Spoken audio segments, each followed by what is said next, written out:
Jauh sebelum diutusnya Nabi Muhammad, pernah ada seseorang yang luar biasa kejahatannya. Ia telah membunuh 99 orang tanpa alasan yang benar. Namun demikian, tiba-tiba tergerak dalam hatinya untuk bertaubat. Hanya saja ia bimbang apakah masih ada peluang baginya untuk kembali ke jalan kebaikan. Orang-orang di sekitarnya menyarankan agar menemui seorang rahib untuk menanyakan hal itu. Ketika tiba di tempat kediaman sang rahib, ia menceritakan kegundahan hatinya dan keinginannya untuk bertaubat. Sang rahib bertanya, "Apakah kesalahanmu itu?" Ia berkata, "Saya telah membunuh 99 orang tanpa alasan yang benar." "Apa?" seru sang rahib penuh kekagetan, "Membunuh 99 orang? Tidak ada jalan bagimu, tempat yang tepat bagimu adalah neraka." Lelaki itu sangat kecewa sekaligus marah. Ia sadar bahwa kesalahannya memang begitu besarnya. Tetapi cara sang rahib menyikapi dan memvonis itu sangat melukai perasaannya.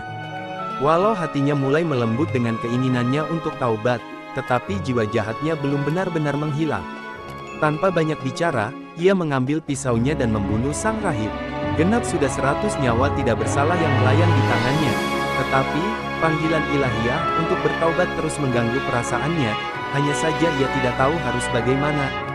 Termasuk ketika ia menggenapkan pembunuhannya yang ke-100 pada diri sang rahib, dan tentu saja keinginannya untuk bertaubat.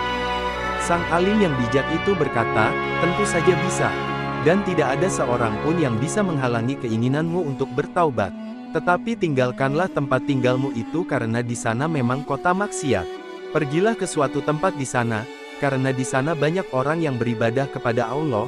Beribadahlah engkau bersama mereka, dan jangan pernah kembali ke kotamu itu. Insya Allah engkau akan memperoleh ampunan Allah dan dimudahkan jalan kepada kebaikan." Lelaki itu segera berangkat ke kota yang dimaksudkan sang alim, tetapi di tengah perjalanan kematian menjemputnya. Datanglah dua malaikat untuk menjemput jiwa lelaki itu, satu malaikat rahmat dan satunya malaikat azab, siksa. Dua malaikat itu bertengkar dan masing-masing merasa berhak untuk membawa jiwa lelaki itu. Sang malaikat rahmat berkata, "Ia telah berjalan kepada Allah dengan sepenuh hatinya." Malaikat azab berkata, "Ia tidak pernah berbuat kebaikan sama sekali, justru kejahatannya yang bertumpuk-tumpuk." Mereka berdua terus beradu argumentasi, sampai akhirnya Allah mengutus malaikat yang ketiga dalam bentuk manusia untuk menjadi hakim bagi keduanya.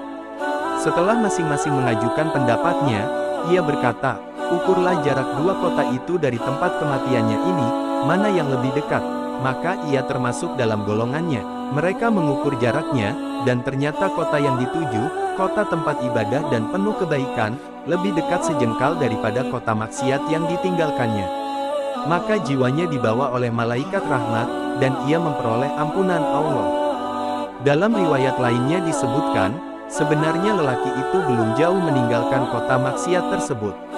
Tetapi Allah memang berkehendak untuk mengampuninya, maka dari tempat kematiannya itu, kota kebaikan dan ibadah dipanggil mendekat dan kota maksiat dihalau, menjauh hingga jarak keduanya hanya selisih sejengkal tangan, lebih dekat kepada kota kebaikan.